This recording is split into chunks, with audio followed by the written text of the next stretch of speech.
It's time for today's face-off on Fox Soul. Challengers Quan LX and Big Angry Adams ready to go blow by blow on those hot topics. Face-off on Fox Soul starts right now.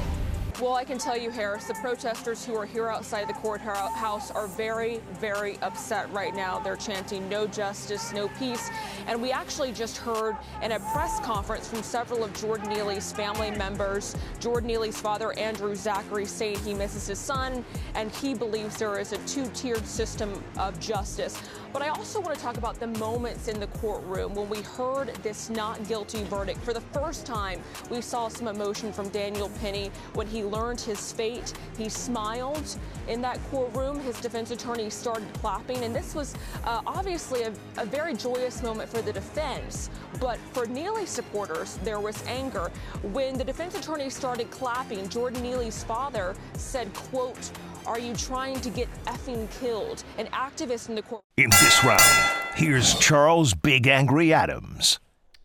Andre Zachary, the father of Jordan Neely, is absolutely correct that in New York right now there is a decidedly two-tiered system of justice. It's just he's got that system of justice wrong. And I'll get to Jordan Neely and Daniel Penny's encounter in Jordan Neely's life. But first, let's talk about Andre Zachary. Andre Zachary, the father who did not raise Jordan Neely, who abandoned Jordan Neely to be homeless and psychotic in the streets of New York, is now trying for a cash grab and has filed a lawsuit against Daniel Penny after having nothing to do with his son for many, many, many, many years. Was threatening in the court, was threatening to kill people after the verdict. He is the scumbag that the apple did not fall far from the tree. Now let's talk about Jordan Neely. Jordan Neely was presented to America as this young, handsome Michael Jackson impersonator who just loved to dance. And there was a point in his life when that was in fact Jordan Neely. But an ingestion of an unbelievable amount of narcotics and other things changed the trajectory of his life to where at the time of his death he had been arrested 42 times. And including in those 42 times was him bashing a woman, a stranger, in the head to the point where he fractured her skull. He was also arrested for kidnapping a small child. Now, of course, if you look at the pictures that the dishonest and very, very racially biased mainstream media of New York presented to the world in the mainstream media, you would just think Jordan Neely was this nice young guy that was just on the elevator and killed by this evil 26-year-old, or at the time probably 24-year-old college student and Marine veteran. That was not the case. He was a guy that was known to terrorize the subways. He was known to threaten and terrorize and be violent towards people. And how many days has he done in prison before his death? 0, despite all his bad acts. The blood for Jordan Neely's death is on the hands of Alvin Bragg and his failed policies at the DA's office there in Manhattan and NYPD's failure to police victim crime. And the paradigm that portions of the Democrats, I don't consider myself a Democrat or Republican, but in major cities in this country are trying to build is a paradigm that you're afraid to protect other people. Every time you see someone get beat up, some poor woman get beat up or assaulted or killed on the subways of New York, there's always people on social media saying, why didn't people intervene? Why didn't a man step up and protect them from the monsters? Well, in this case, a man did.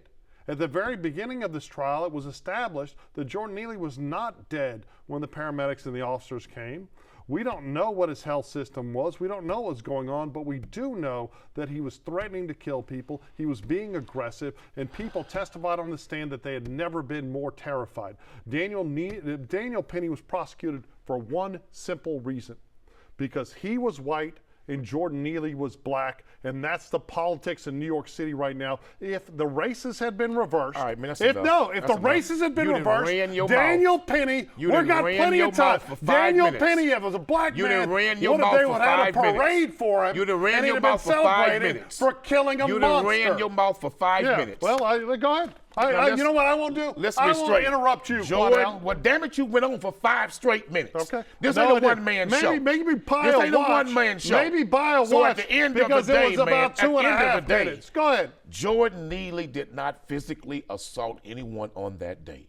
Jordan Neely has a long systemic history of mental health problems and had been given and diagnosed with some severe mental health issues, was on a number of medications that he was no longer taking, and they have been dealing with his family, been dealing with him for that for years and years and years.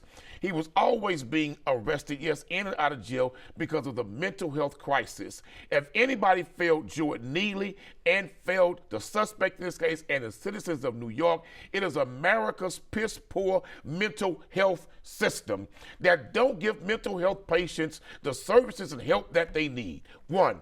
2, we must be clear. Yes, he was threatening people that day, but he didn't physically assault anyone. He had no weapon in his hand. He didn't attempt to assault anyone. He was only making threats. Charles, are we saying to America that if someone threatened you verbally with their mouth, no weapon in their hand, you got a right to choke them to death?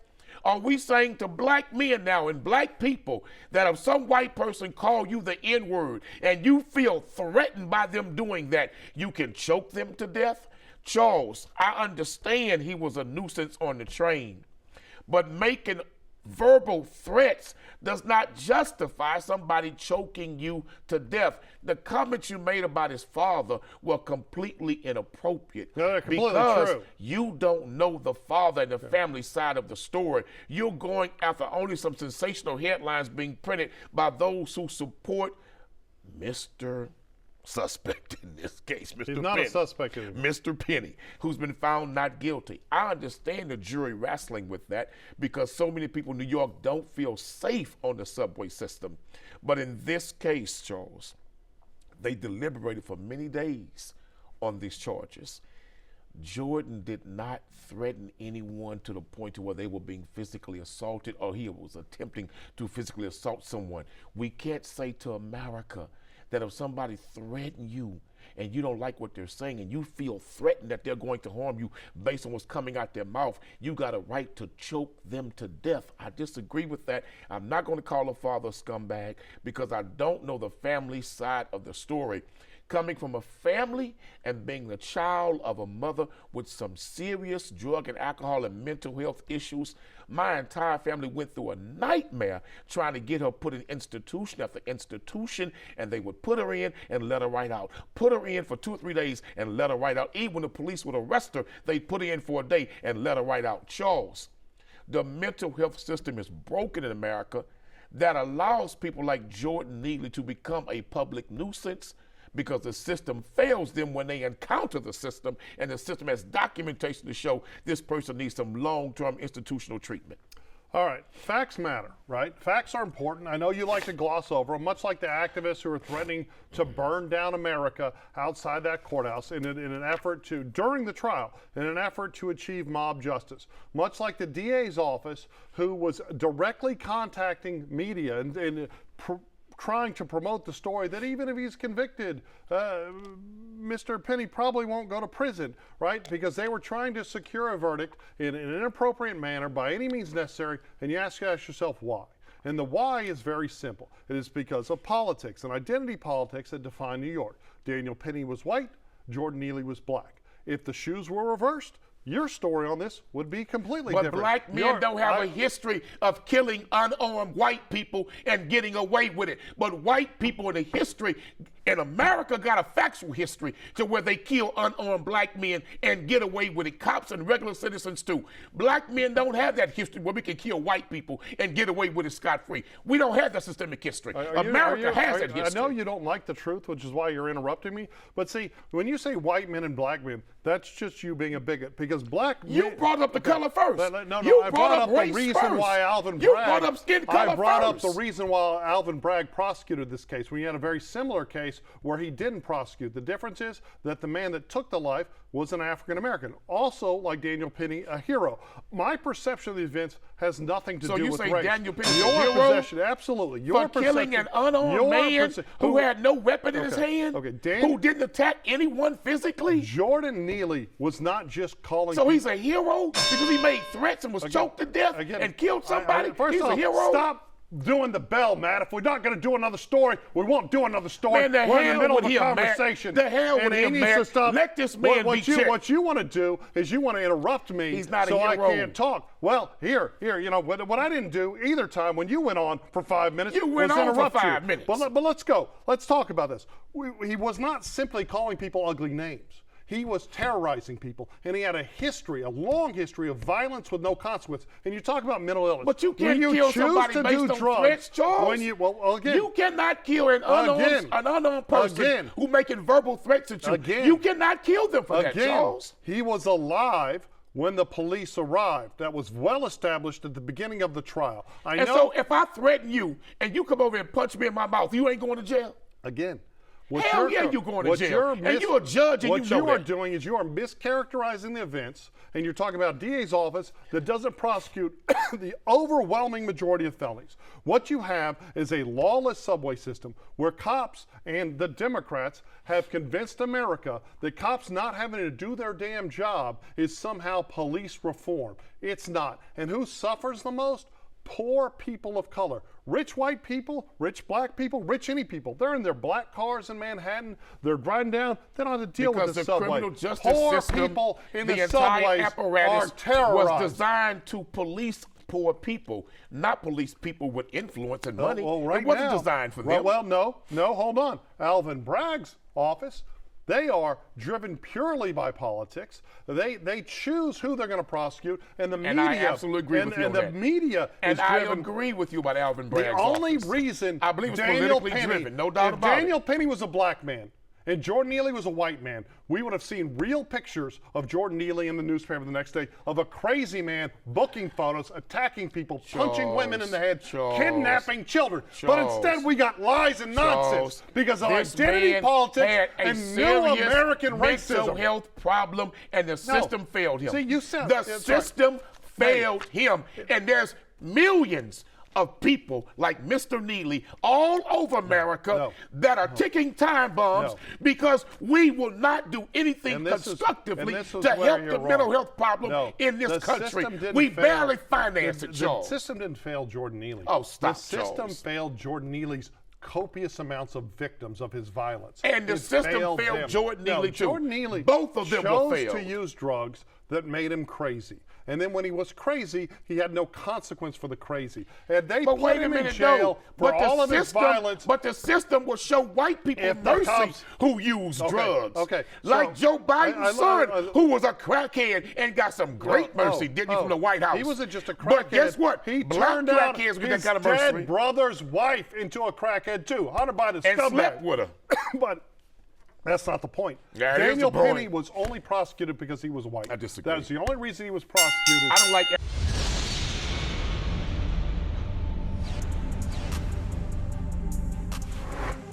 Jay-Z was named in a lawsuit. This is a federal civil suit. This lawsuit is one that we actually talked about before. So y'all remember back in October when Tony Busby filed that big bunch of lawsuits against Diddy. That's the one that set up the hotline. Yes, that was the start of all of that stuff, right around that time. So during that time when that was set up, there was a case that was mentioned. There was a 13-year-old girl who said she came to New York when she was 13 to go to the VMAs. She didn't have a ticket. She was just excited to be here. She met a limousine driver who said he worked for Puff, and he was like, I can't get you to the VMAs, but if you come back here after, I can get you to an after party. Now, 13-year-old was with no parents, just by themselves? She came by herself. She came by herself. So she was dropped off by a friend. Now, that girl in that lawsuit originally back in October said she went to a party. It was a Puff party, allegedly. When she got there, she had some drinks. She started feeling a little crazy, and then she went to a room to lay down and take a little, a little minute away from the people. When she woke up, Puff and two other celebrities, celebrity A and B, were in the room, and she was raped allegedly in that room. She called her dad to come get her when she was able to get away from the party, who didn't know she was there, and then it caused her mental distress to this day. So that's why she was filing civil suit. So over the weekend, celebrity A was named as Jay-Z. In this round, here's Charles Big Angry Adams. All right, Quanell, local lawyer here in Houston, Tony Busby, and to be forthright, a friend of mine. We prosecuted a wrongful death case together probably 10 years ago. I see him as a talented attorney, a very good trial lawyer, and Jay-Z. So he has filed all these lawsuits against Sean Diddy Combs It is expanded to include Jay-Z.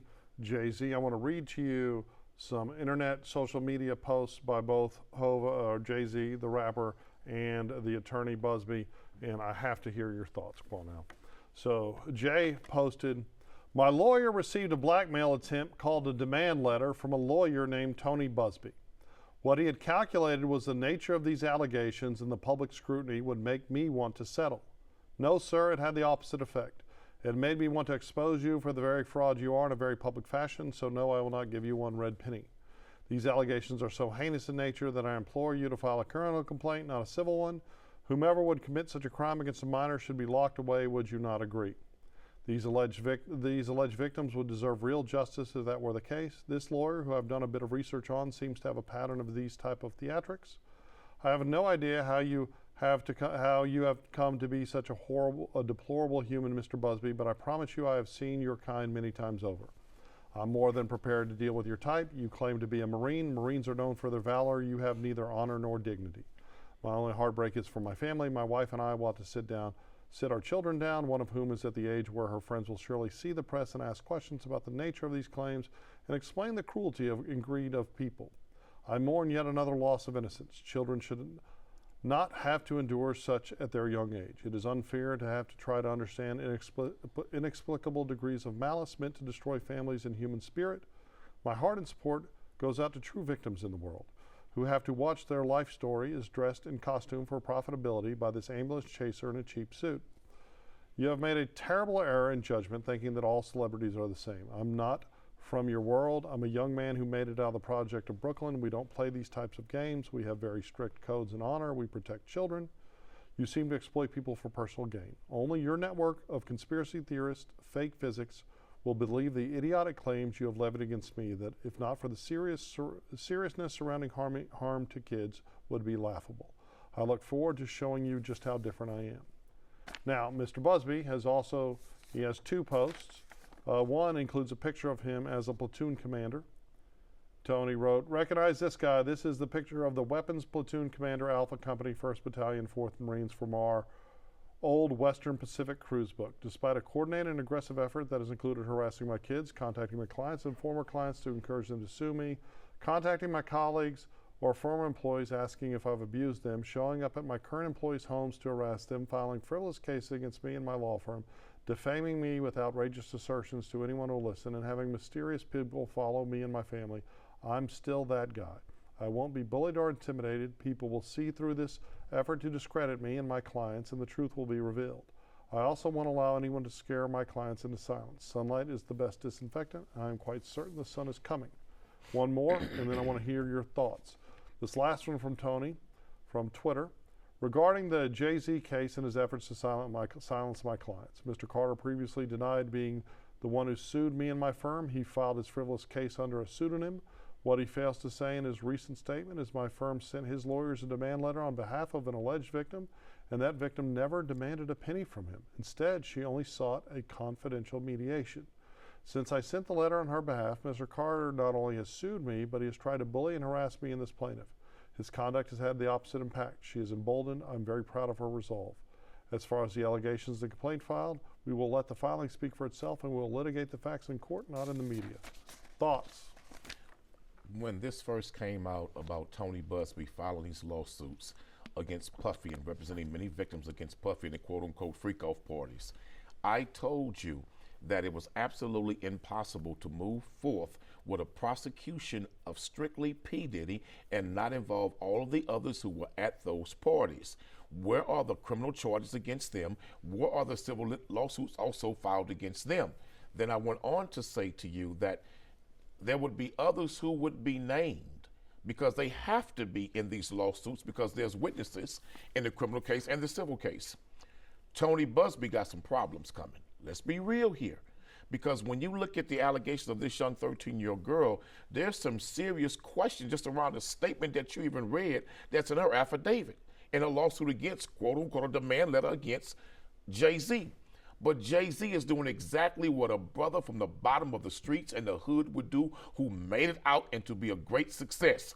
The same way that Tony Busby is putting out a picture of him in the Marine Corps uniform saying, yeah, I'm a warrior, I'm a soldier, I'm a fighter. Well, guess what? Jay-Z come out the mud. He come from the bottoms of the street. What they called hell, he's called home. And the man made it very crystal clear. You're not shaking me down. You're not extorting me. If there's a case against me, go to a criminal court. Then come after me. But what he is really doing is saying, we're going to fight. We're going to go to war.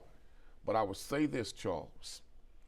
Tony Busby needs to understand that when you live in a glass house, be careful throwing rocks. Because he has been known in this city to have some very interesting parties. The word on the street, like it is these celebrities. And the same way that he says Jay-Z's people are pursuing his former employees, or pursuing his friends, his children, and people he's done business with, that's just the tip of the iceberg that's coming. Because all of those other celebrities who have concerns that they're going to be extorted or really were seriously involved in those freak-offs are going to link up and do the same thing to fight him back. This is getting ugly.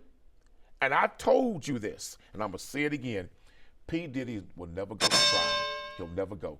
The witness list is going to be shocking and frightening. He'll never go to trial. I think P. Diddy will either take a plea bargain agreement or go to trial. I think the only thing in the two statements from Tony Busby that I found problematic was him saying he didn't demand money, he just demanded a mediation. Obviously, a mediation is a demand for a money settlement, but everything else was spot on. If he has a 13-year-old at the time, victim, traveled to New York. Hold on. By herself. No happened. family. You don't know where she's No from. family. If in Mom fact and Dad don't know where she made those claims, Busby is fighting Met for a a limo client. driver, And if got all the way Jay-Z to the party raped and that got kid, drunk. and Busby can establish it, he is fighting the good fight. He's doing the right thing. Well, then guess what? Period. How can he establish it and he won't do it in the court of law?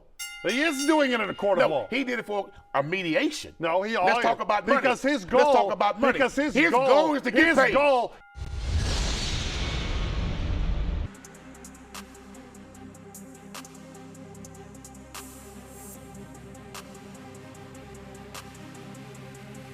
That's it for the Face Off on Fox Soul. We'll catch you next time.